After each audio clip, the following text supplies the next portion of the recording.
so I'm Donna Roerick. I'm the nutrition educator here at Advantage Chiropractic.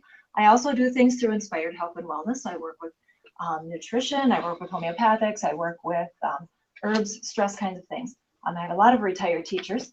Trying to peel them off the ceiling once they're finally retired is kind of difficult. Of course, I work in tandem with my husband, Dr. Mark. He takes care of the nervous system. And with the nervous system and the nutrition, you get a pretty good feeling of how the brain talks to the rest of the body then can talk to the brain. So we did our class last month on healthy eating. And how many of you attended that one? Okay, some of you, and then you brought friends, so that was cool. So this one is about healthy hearts and healthy minds, just because Dr. Mark's family is affected by Alzheimer's. My family is affected by heart disease. And so we thought, let's kind of bring those two together. Well, in most of the research, it is so controversial how you can go from the fats. Now the new thing is how saturated fats are awesome. Well, we're going to talk today about how they're kind of awesome, but maybe not as much as you think. Now, what I usually do is I embroil these things in my head until the night of the talk. So there are a few things that I'm going to touch on that I am going to need my notes for. Normally I don't use notes, but there's some new research coming out that I may grab these for, so I apologize if that's a little distracting. The heart and the brain, they're both pretty superior organs, right? Neither one of them can you really do without. No, there's only one that you can replace though, and still live. Dr. Mark's family is affected by Alzheimer's, like I said, so we're going to talk a little bit more about that. My family, my mother has had a quadruple bypass. I've had other family members who died of fatal heart attacks. My heart itself does not behave the way it should, but they say it's just the electrical system in the heart. Okay, so chiropractic truly helps that. The American Heart Association has done a fantastic job of getting the education out there. So what we want to do today is talk a little bit more about the Alzheimer's. This is Dr. Mark and his dad. Some of you have seen Adam as he comes in. And I had the privilege of having him for a week at the house. Now, Adam has always been a wonderful man, but he used to be very black and white. You work hard, you do this, and that's that. And if I don't tell you there's anything wrong, then you're doing anything good. You know, everything like that. However, once this disease progressed, we realized, one, he's getting forgetful. We're hearing the same stories again and again. Two, he's becoming very emotional. You know, at that point, you know, there's more tears, things like that just weren't him. There was 12 kids in Adam's family, and 4 of them out of the 12 had been diagnosed with Alzheimer's. So it runs pretty thick in that family. So of course, Dr. Mark's like, okay, don't want this. Yeah. What can we do about this, right? Well, every 67 seconds, someone develops the disease, diagnosed. They're using a lot of different terms because this is one of those new study kind of things. With 5.3 million Americans of all ages, now the youngest one is 27, of all ages having diagnosed Alzheimer's, 5.3 million. Now think of all of the caregivers that are attached to that, probably at least 2.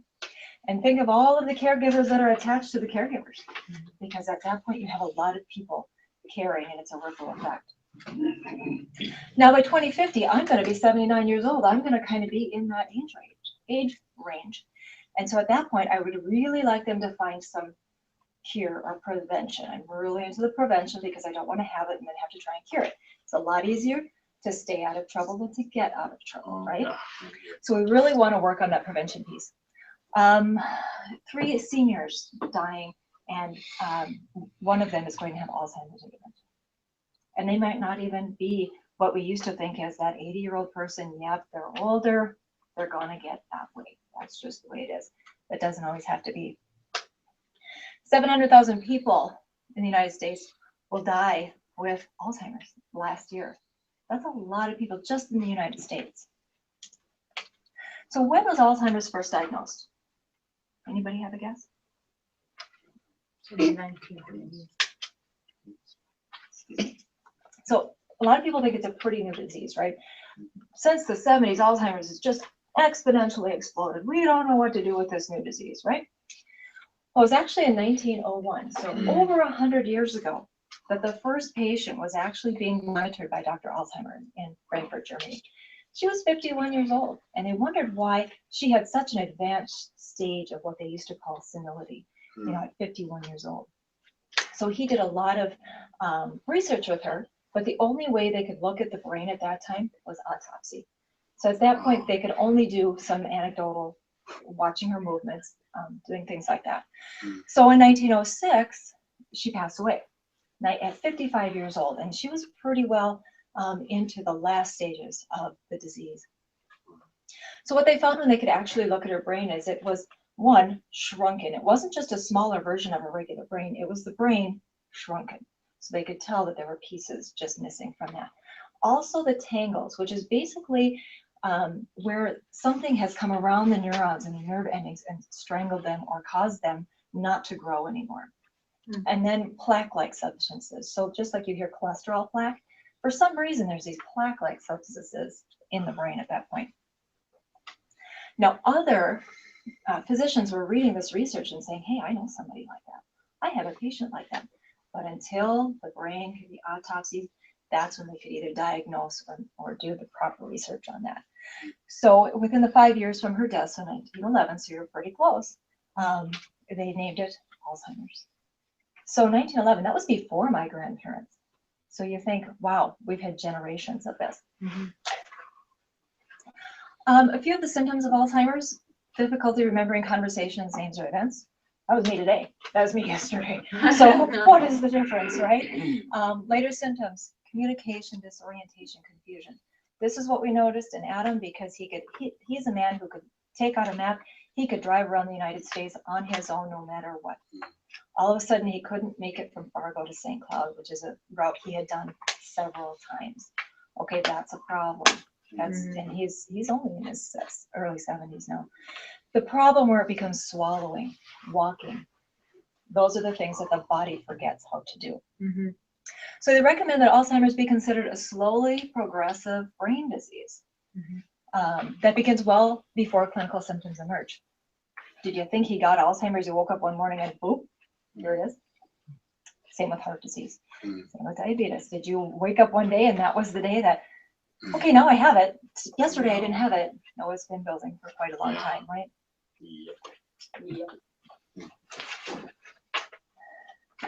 So what they do in a lot of these Alzheimer's.org, a lot of the information out there, because they're very careful about what studies they put out, they talk about treatments like medications that may slow it, may stop it. They're good thing that they're looking at these things. I want them to be looking at these things. Social interaction, very, very important. How many had grandparents that would go dancing 3 times a week? They would play cards. Every Thursday night was card night. They didn't sit in front of the TV. They didn't just watch their brains kind of float away. They were really active in their lives. But when we looked at diet and prevention, there are a few things poking out now where people are like, hey, this can be slowed down or possibly prevented. Let's put some money towards the prevention and the diet, as well as making sure that we have our seniors that are at that age now taken care of. So all of this confusion kind of leaves caregivers at a loss. Do I just let dad eat what he wants to eat? I mean, just because he likes it?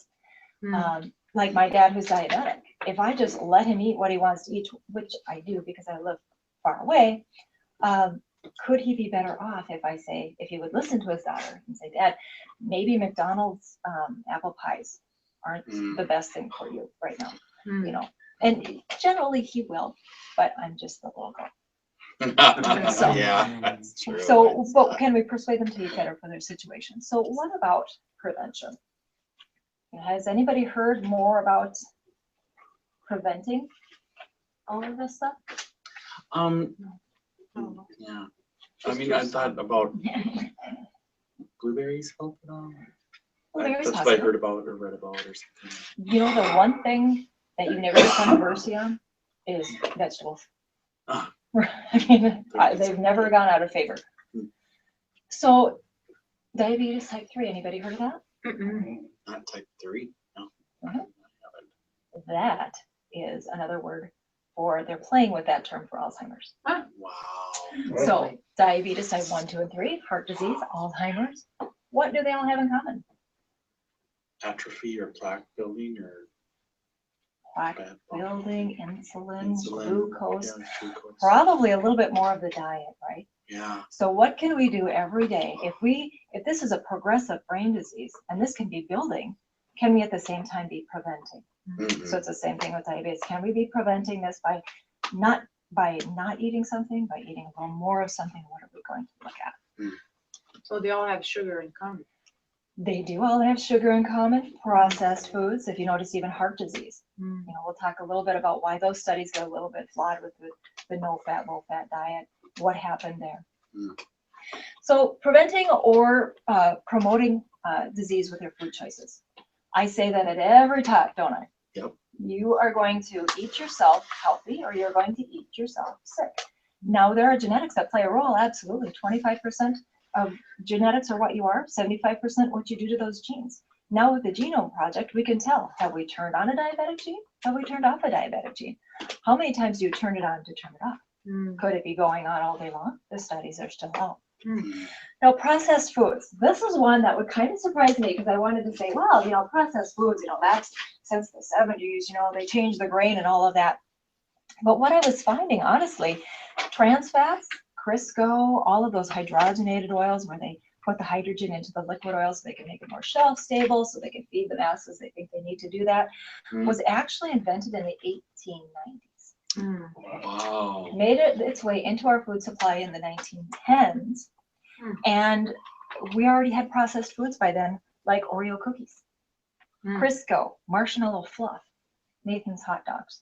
Those are full of nitrates. So we can't just look at this as a disease of our generation, of we're just doing it now. I'm just affecting my body.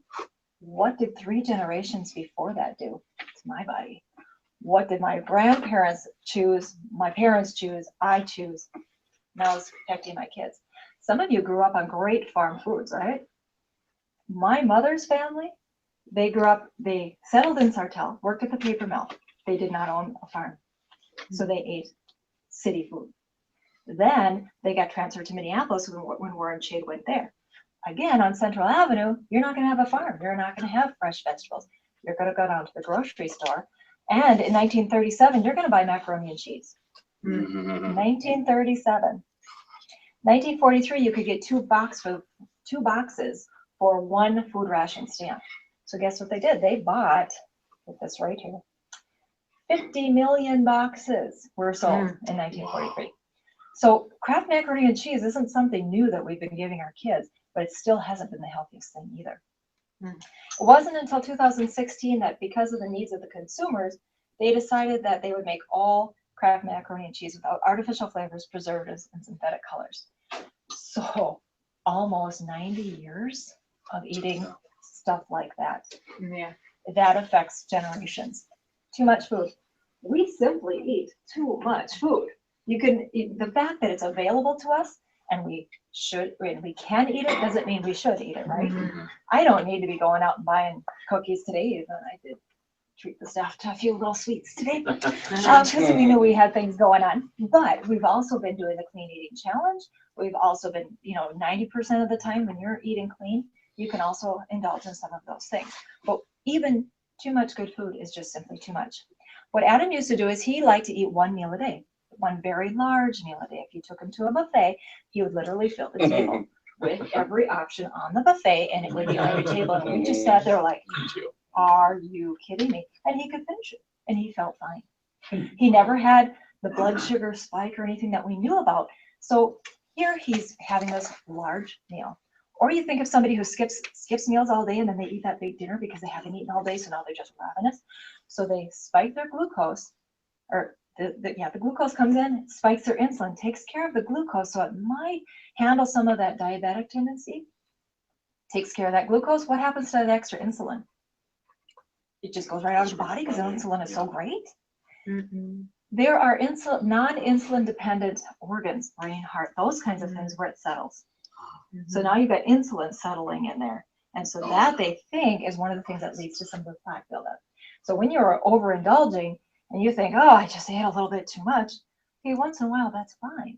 But if you're a person who eats until I'm full, until my table muscle pulls me away from the table because I'm going to eat until that much, realize at that point, you're actually doing more harm than good. And nutrient poor foods. Do we have nutrient poor foods all around us? Yeah. All the time. And we all think, oh, the school, they only serve this, and oh, they only serve that. You can make choices. You can pack your own lunch. You can plan your day. You know what you can eat. The nutrient poor foods from the food supply being one, GMO. We've got the genetically modified organisms of wheat and everything else. You've got the depleted soils. You've got all of the glyphosate and all of the DDT that's still around in there. So we have no protective antioxidants. We're causing more low-level inflammation all throughout the body, not only our joints where you can feel it, but also our eyes and our brain kind of reaching in there. And of course, weight gain.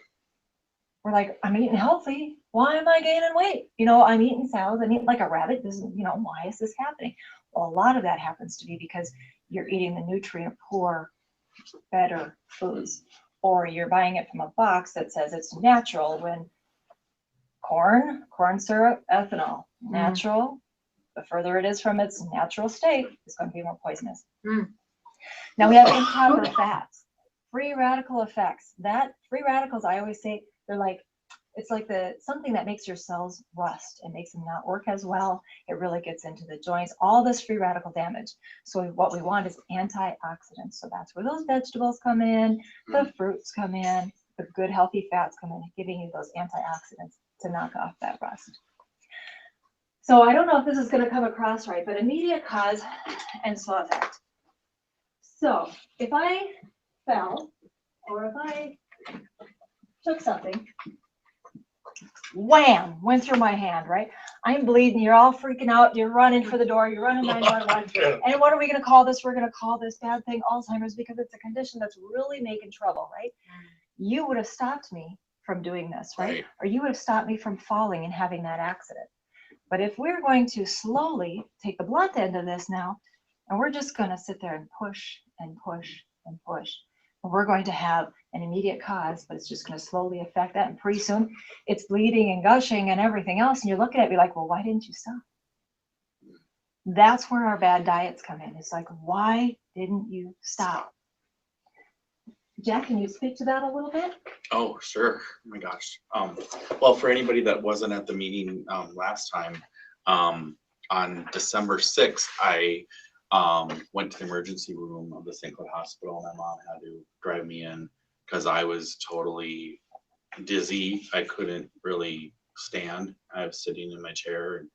And, I checked me in, and my blood sugars were at 1680. Which the nurses all said, and that's the highest that we've ever seen it.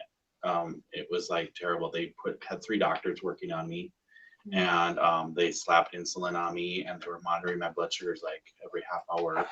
And they put me on an all liquid diet right away. I could have nothing but clear liquids for 2 days, and then they put me on a diabetic diet, and it was just unreal. So I got home from the hospital after they got my sugars a little bit lowered, like the 500s. And anyway, I got home, and my eyes were all blurry because wasn't retinopathy, but it's still the sugars in the blood vessels in your eye that I've since learned. The sugar, the insulin has caused the inflammation within the eyes and everything else.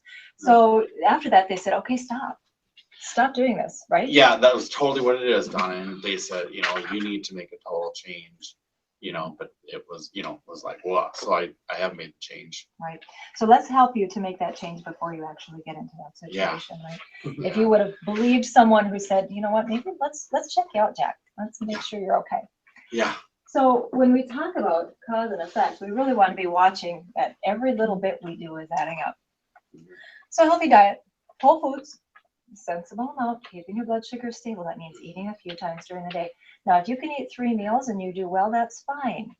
If you're better like me, because of my blood sugar issues, I eat more. I'll have a breakfast, I'll have a snack, I'll have dinner, I'll have a snack, and probably have a little popcorn later because that's a habit rather than a need. And then you want to fit in those healthy fats. So that's what we'll talk a little bit more, why those are so important after we've gone no fat, low fat for 30 years. So the brain is made of 60% fat, right? So it's made up of the fat. We used to think that the brain runs so well on sugar, we need to feed it sugar, carbohydrates, giving it all of that stuff. Well, it does run very well on sugar, but it runs like a top. And it runs very fast, and it runs very sporadic, and it runs in a very damaging pace. It runs much better and more efficiently on fat. When fat is broken down into something called ketones, that becomes a very good food for your brain. Now, of course, on slide B there is an Alzheimer's brain, and it's shrunken. Okay. And then you can see how those openings are happening and things are just kind of falling apart there. That's what happens when those tangles and the plaques and everything else take hold from too much sugar, too much insulin, not enough healthy fats. There's one fat that has no controversy, and that's trans fats. When you think about that, you think about the partially hydrogenated oils, you think about the Crisco, you think about the margarine that they told us was so healthy. But even in the studies, you can only study something so long in the lab until you got to bring out the study because somebody's waiting for that. Well, now we have 30, 40 years of actual studies in people, and they realize there is nothing good about trans fats. So if you're going to go home tonight and clean out anything out of your pantry, look at what has partially hydrogenated oils in it. Ritz crackers, granola bars, all of those things that you think are going to be healthy, turn that package over, and if it says trans fat on the label, and if it says 0 trans fat, they can have 0.5 grams trans fat in the product and still list it as 0% or 0 trans fats on the label. You need to read the ingredients. So you need to make sure that, can't really see that here, but it'll be listed as partially hydrogenated oils, shortening, datum. I don't think they use that one in monoindiglycerides. It's not just in these the bad foods that you see listed, or the more considered junk foods, the donuts and stuff. It's also in some of those that try and sneak by as healthy. Trans fats are known to drop the HDL, which of course is the good cholesterol, and raise that the LDL. So basically, it's just causing the hardening of the arteries that we thought we were trying to get away from by eating those other fats. Healthy fats, that's kind of a term that's all in question right now, because you'll see some things on the good side that can also be bad. And you'll see some things on the bad side that can also be good. So I'm going to tell you, up until about an hour ago, I was revamping this whole thing again and again and again. So we're going to go through some slides, and we're going to look at some of the studies and take a quick peek. The unsaturated fats, of course, are going to be what everybody thinks of as the liquid fats. And then the shortening, of course, or the typical saturated fat is going to be typical at room temperature, which is going to be basically your meat fat, your shortening, that kind of thing. Those are going to be considered saturated fats. Now, everybody says saturated fat's bad. Yep, I just know it. If it's solid at room temperature, it's bad. Well, now we have to look at coconut oil. Back in the day, when they first separated these, they only had so much to go on. Now they're separating even the saturated fat a little bit more to say, okay, are we lumping the baby in with the bathwater here? What's really going on? Polyunsaturated fats, or the PUFAs, are found in some of the plant oils. They're also found in fish and seafood. They have omega-3 and omega-6 in them, and evidence shows they can improve blood cholesterol, decrease your risk for heart disease, decrease your risk of diabetes type 2. So at that point, you're thinking, okay, if it's decreasing the risk of diabetes, we could also be looking at how it can, and in that way, also help the brain. Omega-3s and omega-6s, we'll go into that a little bit more, because when someone says take fish oil, they're not meaning fish oil, they're meaning the omega-3s. Mr. Yuck. And we'll talk about that in a little bit, because the previous studies said, okay, the unsaturated fats, they're good. Eat as much as you can. You just slather on that margarine. You just slather on everything else. Sunflower, corn, everything was in corn oil, right? Because it wasn't saturated, so now we're going to go with corn oil. Well, the omega-6s kind of push that back up. What they have found is the omega-6s are very pro-inflammatory. So why are we eating those? because they are essential in our diet. However, we eat too much of them. We went, oh, they say this is healthy, let's do that.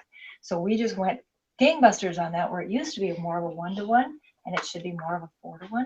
Now we're doing 20-to-1 omega-6s to omega-3s. Omega-6s are pro-inflammatory, omega-3s are anti-inflammatory. So we want that balance in there. We don't want to cut out omega-6s altogether, but we want to balance that. This is a little thing on the bottom. The omega-3, the polyunsaturated that are low in 6s, higher in 3, have more of they are suppressive to the inflammatory chain. And then we go into the monounsaturated. We're going to talk a little bit more about why those two are combined there in a little bit. The monounsaturated, again, is going to maintain the HDL. It may not raise it, but it's not going to, it may raise it, but it's not going to let it go down. Like trans fats are going to bring it all down. So when you see some things where your cholesterol is going up, let's take a look at that HDL. If that HDL level is going up, then it may be a little bit more protective. And again, you can see benefit of the insulin levels, blood sugar control, especially helpful for diabetes. So we're also looking at how that affects brain health and insulin health. Anytime we get to talk about the heart disease and then the low-fat diet, what happened when they put everybody on a low-fat diet is they fit in the high carb. So you may not have told them to go low-fat, high-carb, and then look, low-fat, high-carb, and they still got heart disease. Low-fat doesn't work. Well, okay, in a way, but it's that high-carb part that kind of screwed that study up. So low-fat, you don't want to necessarily be low-fat, but you want to be lower in the more inflammatory fats, and you want to be lower in some of the animal saturated fats. And that's we'll talk about grass-fed beef, how different that is. Good MUFA sources, again, are going to be a lot of the seed oils that we're looking at: canola oil, olive oil, avocados. Avocados are, we'll talk about how they have omega-6s, they have omega-3s, they have the saturated fats, they've got all of those things in proportion. So we need to have some of that, but know that every fat that you eat is still going to have 9 calories. It doesn't matter if it's a good fat or a bad fat. So don't think that, oh, fats are good for me, I'm going to add them into every meal. Well, in a way, but let's not go overboard. There was something on this one that I think I wanted to say.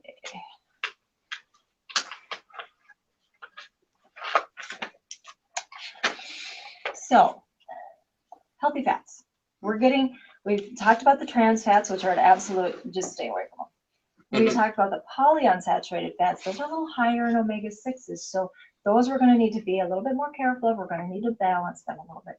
Maybe taking some fish oil or the omega-3s, because how many of you eat 3 to 4 servings of fatty fish a week? Oh, I have been. You have been? Yeah. Okay. Anyone else? Seriously, no. Salmon and tuna and tilapia. Have you been watching the mercury content and where you're getting them from? I do Wild the caught? smaller portions really big and stuff, but Okay. then I'll go like a week of not doing it. So Okay. And being careful of gout. yes, the gout purines. So being careful of trying to eat all of that stuff. And we'll talk about that fish oil. But the other ones, like the monounsaturated and the omega-3s, the EPA, DHA found in fish oil and other plants, provide those antioxidants like I talked about. So when you're talking about your rusting cells and problems with the cells, we get that vitamin E and selenium. Selenium is a very good food for the thyroid. So you want to be getting some of those good things in there in smaller amounts. That doesn't mean that tomorrow we're going to down a whole thing of olive oil and call it good. You need fats to absorb A, D, E, and K, right? I've never been one for dressing. So I never had dressing on my salad. I thought, oh, I'm being healthy. I'm not having dressing.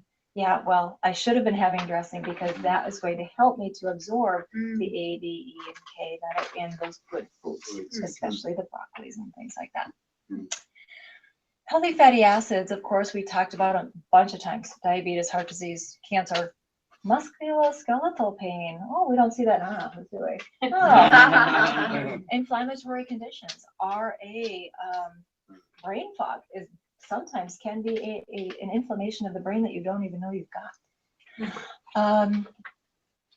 Now, blood clotting and inflammation, that's where fish oil gets a little bit of a bad rap if you have too much. That's why you should always talk to a medical doctor about having higher doses.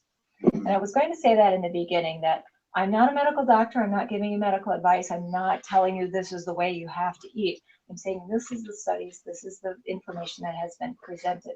And if you have a condition that you need to talk to your medical doctor about, please do. That's where you should start. Now, omega-3s, we talk about that a lot in our office for inflammation and brain health. Very necessary for proper brain growth and development. So higher on the DHA when you're younger. And then as you get older, you're going to want to do a little bit more EPA. DHA is basically an omega-3 from the neck up. It's going to help your brain health, eye health, all of those things. EPA is going to be from the neck down. So you're going to have your cardiovascular system, getting your cholesterol in order, taking down inflammation, keeping those arteries and veins more supple than they would have been. So they're so anti-inflammatory. And when you think about how cholesterol is used in the body, we'll talk about this, I'm getting ahead of myself, but 70% being made or 80% being made in your liver and only 20% from your diet. Your body knows what it's supposed to do with cholesterol. So when we talk about omega-3s, when I'm saying I want you to take 1,000 milligrams fish oil, I'm not saying I want you to take 1,000 milligrams fish oil. I'm saying you should be taking 1,000 milligrams EPA and DHA. So when we're looking at this bottle, you can see that you can look on here and you can actually pick out how much EPA and DHA that there actually is per. Now this fish oil bottle says there's 1,000 milligrams fish oil in there, and that would sound like the same thing, right? It's a $6 bottle, I'm covered, I'm only going to take 2 servings and I'll be fine, right? Because 2,000 is about good for inflammation, cardiovascular health, that kind of thing. What we find out though is, oh, wait a minute, there's another little thing right here. Oh, there's really only 300 milligrams omega-3s in here. Really? Well, then we want to turn it around, and because we're looking for EPA and DHA, how much is in there?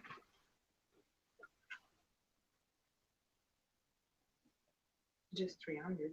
There's 300 milligrams of omega-3s, but it says no Nothing numbers for EPA, DHA. So at this point, 300 milligrams of omega-3s, I need you to be taking 2,000. Your $6 bottle of fish oil just became $42 of nothing. So why not spend that $42 on a really good fish oil that's actually going to do something for you, and you only have to take 2 capsules, not 7, right? How much fish burp are you going to get off of that? Yeah. Okay, so that's really what we want to get to. Alpha-linoleic acid is awesome from plants, and that's what you're looking at in flax. So put some ground flax meal, put some flax oil on your salad, do all of those really good things. Those things like chia seed, powerhouse food, walnuts, all of those great things. Avocados, again, those avocados. That ALA will go into the body, and your body will have to split that into EPA and DHA. But my body's going to do it differently than his body's going to do it, and your body's going to do it if we can actually convert it properly. So when we only have, when we think we're only going to get it from flaxseed and everything else, then at that point we're shorting ourselves the variety. I say this a lot in talks too. Variety, variety, variety, not moderation. Variety, smaller amounts and variety. So all of those things, EPA again, what did that help? Inflammation. Oh, yeah. So EPA is going to do that inflammation for your joints, for your cardiovascular system, for your brain. Plus, all of those things are going to add to the antioxidant effects helping the brain. Then you've got the DHA that's going to strengthen the eye health and the brain health. Now, I know I had a little bit more on this side, but can lower triglycerides. I have seen that in the office specifically. Enhance anti-inflammatory meds. So if you absolutely need medication, if that's where you are, then that's where you are. And if fish oil can help that, then have that conversation with your doctor about, should I add this to my program? But if you are on medications, always discuss them with your doctor. Never go off your medications without your doctor's okay, and never mess with a bunch of herbs without checking with your doctor first. Some of the most recent research, and I really like this part where it may protect Alzheimer's and dementia. Very, very important that they're coming out with that. Inflammation for arthritis. Now they're even reporting cognitive brain memory and performance and behavioral function, not just structurally, but actually helping that function. And then also during pregnancy, of course, having that DHA so that the child can build that good brain. Due to the anti-inflammatory effects, rheumatoid arthritis, asthma, Crohn's, ulcerative colitis, did I say that? Also preventing and treating cataracts, osteoporosis. So there's all kinds of things that these things could be helping. Okay, so it's something that is worth considering adding into your diet. And of course, we talk about that quite often. Our fish oil, which I think is going around. No, that's fine. This one is a nice balanced blend. Metagenics, Nordic Naturals, those are the kinds I usually deal with. They're made from cold water fish. They are tested for purity. And you can tell right there, there's 860 milligrams of BPA, 580 milligrams DHA, 1440 in the 2 capsules. So now the newer recommendations are like 1.1 gram for women and then 1.6 grams for men. So that's about almost 1.5 grams. So that's almost exactly what you're needing to just get by. So when we talk about inflammation, diabetes, heart disease, Alzheimer's, that kind of thing, we might bump that up a little bit. So now, this is a lovely slide, and we're going to spend the next 20 minutes. We're going to discuss exactly how these carbon and hydro chains fit together. Did everybody's stomach just turn and you went, oh my goodness. On slide 20, she's going to pull this out and we're going to talk about this. Obviously, I'm not going to go through that, but that's kind of the hydrogen, the saturated fat, which basically means the carbon and the hydrogen are just stuck together and it's solid. Basically, that's what that means. 80% of the cholesterol, again, is produced in your liver. When you have inflammation, when you have, say you have a high glycemic diet, so you're eating a lot of breads, a lot of things that maybe that you shouldn't be eating for your body type, and it's causing some trouble in the cardiovascular system. Cholesterol is made in all the cells of your body. So what it's going to do is it's going to say, ooh, we need a little Band-Aid over there. And so it's going to create a little bit more cholesterol, and it's going to send that to the plaque spot for your arteries, for your organs, and it's going to settle in those things. So we don't really, some of it is from the food, but some of it is actually from the other things that we're doing to our body. So not cleaning out the toxins from even driving over here because you were breathing the air, the air and the exhaust and that kind of thing. We all know HDL, LDL. Yep. Pretty much the good and the bad cholesterol. Making sure we wanted that higher on the HDL. So right now, saturated fats are awesome. We're just going to go out and eat whatever it has saturated fat because they said so. Well, there are some good and there are some bad to the studies. So of course, we're going to say, well, look what else is in that saturated fat she's holding. Or he's holding. I can't tell. I know. So there's also sugar. There's also processed stuff. There's everything else, right? So you can stop eating cholesterol the rest of your life and still have high cholesterol, because when you damage your body with other things, it's going to raise that. It's also, cholesterol is actually a building block for your vitamin D and some hormones and everything else. So when you're on Lipitor and you take that and it gets too low, all of a sudden you may not have the opportunity to make those things anymore. I have had the opportunity. I don't interpret labs, but I do look at labs to say, well, is there a trend here? Is there something he should be talking to his medical doctor about? And there's one gentleman whose cholesterol went so low. I said, you need to talk to your doctor about this, because I don't think he wants this so low, because he was on his regular medications and he was doing a good diet and he was doing some good medical foods. So we were really doing well on the natural side, but his medical doctor hadn't been looking at the labs, which is fine. But it's to bring it to his attention, and he brought it to his cardiologist and he said, oh, let's drop that Lipitor in half so that they can get his cholesterol back up where it should be. Wow. So when you talk about cholesterol, it's not like you want it down to 0, but you don't want it as high as 250 either necessarily. Just like blood sugars. Just like blood sugars, because they can get too low too, and that's never fun. So we are on the famous avocado. We've had the avocado a little bit today, haven't we? So it has saturated fats. That's bad for my heart. I can't have that, right? Well, there's a lot of good science and bad science out there. Like we said, they went low fat and then they went high carb. Well, they knew that maybe they didn't realize that ratio about how the high carb is going to actually break into fat. And if you're not using it, all of that's going to happen. So then we're going back into things like avocado and the saturated fatty acids from the plant food. They're not necessarily, what they're thinking is that it's not necessarily going to affect you the same as the animal fats, because there's plant sterols in there that may take the place of other cholesterol. So at that point, you're getting a swap there, so that it may be blocking some of those things. You're getting your 3s and your 6s. You're getting more of the monounsaturated fats in there, so it's a nice balanced blend. Avocados are very good for you. Too much of a good thing can be a bad thing when you talk about calories. So making sure you have 1/8 to 1/2 of an avocado, not a whole avocado just because I'm hungry and it looks really good. Do you have like a coordinating thing for like how many teaspoons or tablespoons of guacamole you could have as a healthy? Well, it depends on what else the guacamole is made with. Is it made of coconut oil or is it made with, Yeah. But no, a couple of tablespoons should be fine. Okay. You're going to get your good healthy fats in there. A 1/4 cup probably is going to be a little bit too much. Okay. But if you look at like hummus and things like that, because it's not just the avocado. Mm-hmm. If you have a dairy-free version that you made with almond milk and things like that, it's still going to have 9 grams of serving, or 9 calories per gram of fat. Wow. So it's not going to be that, it's not going to help you lose weight, mm-hmm. but it's going to be one of those things, variety in your fats. Mm-hmm. Now, beef, it's what's for dinner, or it shouldn't be, or it should be. I don't know. What are they saying now?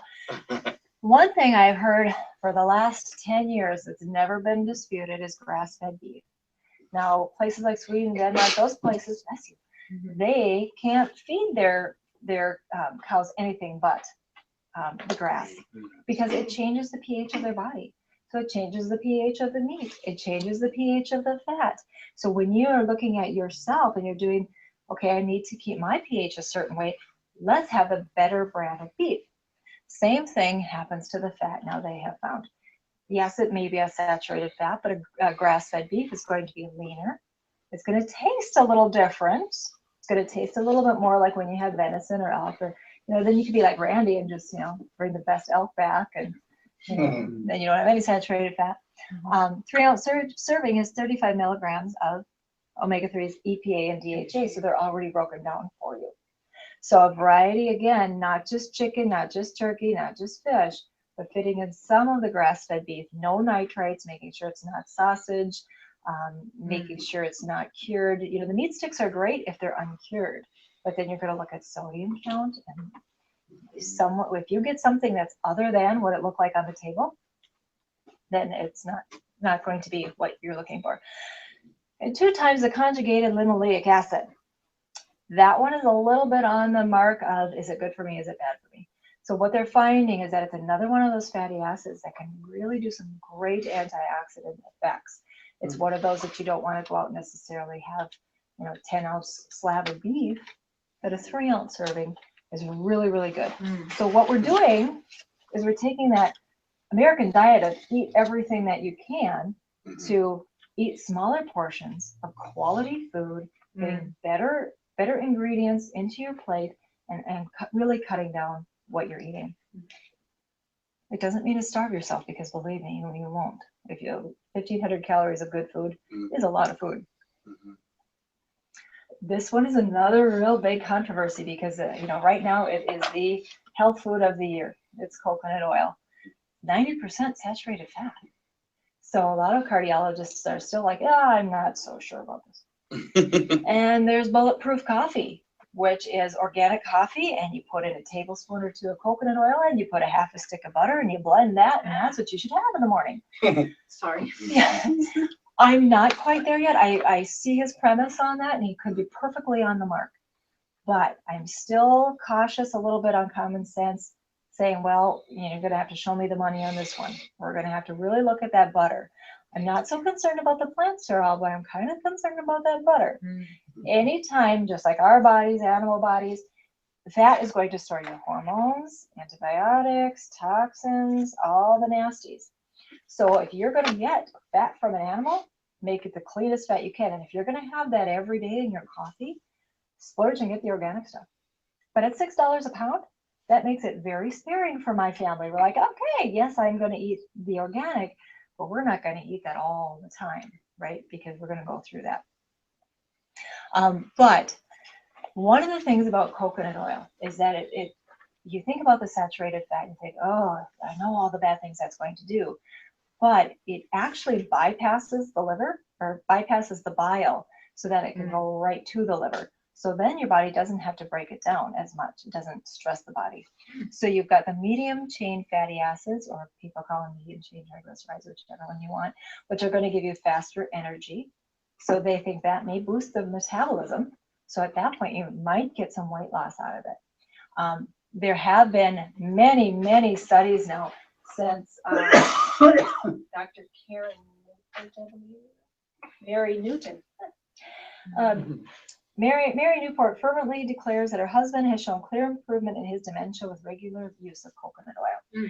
So basically, her husband had Alzheimer's, and she decided she was going to give him about a tablespoon constantly and see what happens. And he actually had some very good improvements. So that's what kind of sparked the debate on, oh, let's look at this a little bit further. And what they're finding is improving the body's use of insulin, improving the HDL, so actually boosting that. Great antioxidant and natural antibiotic. When we talk about, I just saw like an hour ago, new thing on Facebook, cure for Alzheimer's. Of course, I had to look at it because that's what we're talking about. But it said that there could be something in the brain that doesn't actually clear out the bacteria and viruses and toxins. Well, there's a blood-brain barrier, so hopefully some of that isn't crossing that. But at the same time, so what could be an antibacterial, antiviral, anti-everything product that can actually get into the brain, be absorbed, not make the body have to do too much for it, raise your energy, possibly raise your metabolism, and that would be coconut oil. So I'm sorry, but you were saying only, I'm confused. How much coconut oil per day? If you could go back on that, I just missed it. Yeah, no, and that's a good question, because that's another thing. Is it a teaspoon? Is it 2 tablespoons? I've seen generally people are doing 1 to 2 tablespoons when they're doing the studies, and that's really doing a lot of good things. Now, if you are prone to, I can't even think of it, because if it's going to fix your cholesterol, if you want to do some things like, if you walk into the hospital lab, you can order your own LDL tests. You can order your own fats tests if you want to do your own cholesterol and monitor yourself that way. Or you can say it has a lot more good properties and bad properties, so I'm going to go with about a tablespoon a day. Now you can put it on your vegetables, you can put it in your coffee, you can put it on your salmon, you can mix it in your sloppy joes, all of that kind of thing. Is coconut oil? I mean, if you get it, does that have to be a specific type of coconut oil for it to be effective, or refined versus Right. unrefined? You really want to get the unrefined cold pressed. Now they've got, Sam used to using the solid stuff, which is liquid at 72 degrees. So in the summer in my pantry, it's actually liquid. Yeah. Now they've come out with a liquid, and I'm not sure on the shelf, and it still says unrefined and all of that, and I can't figure out why it's liquid and it's unrefined.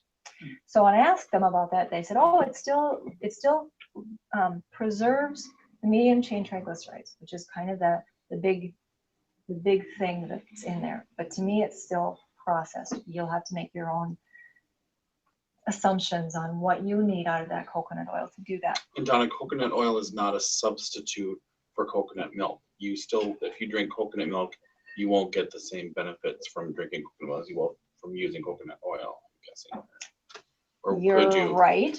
Okay. If there is a coconut oil that's in the box, or coconut milk that's in the box, very thin, it's basically from the meat of the coconut. Then you have the coconut milk that's in the can. When I cook with that, I use the light version because, again, my mind goes back to saturated fats. I'm still dipping my toe in this. Let's try this. Let's see what we can do.